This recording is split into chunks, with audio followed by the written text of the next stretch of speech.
আমি তো বুঝতাম না মাছ কই যায়।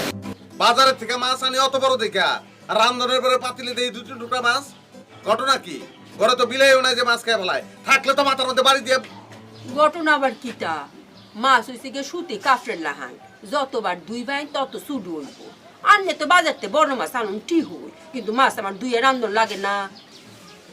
আমার হইছে এক দুষ, ফাঁক পবিত্র ছাড়া তো রান্ধতাম পারি না। তো মাছ তো দন লাগে নাহি, দনের পরে তো মাছ শুরু হয়ে পড়ে, এর লাগে তো কম টুকরা দেখুন যা। আজলাম করো তুমি আমার লগে।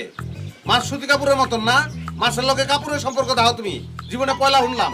ভাইজান, আমি গরিব বললে আনলে আমার দুষ লাইন, হ্যাঁ? আমার অবস্থা করে আমি এরকম আসি না। আমি ভালো বংশের মাইয়া, বুঝুন। একটা হিস্টোরির কারণে আজ আমার বান্দিগিরি করণ লাগতেছে। তোমার হিস্ট্রি আমার শোনানোর দরকার নাই, এই হিস্ট্রি বহু শুনছি। আর যতবার কও ততবার হিস্ট্রি লম্বা হয়, রবারের মতন লম্বা হয়। এই রান্না কি করলেন ভাইজান, হ্যাঁ? মাছের টুকরা কম হয় বললে কি আমার সপ্তানি দূর, হ্যাঁ? আমার কি হিস্টোরি থাকতাম পারে না? আমার অত কথা হুননের কাম নাই, কালকে থেকে মাছ আমি দেবো। মাছ কি সুতি কাপড়ের মতন না পলিস্টার কাপড়ের মতন, এটা আমি দেবো না।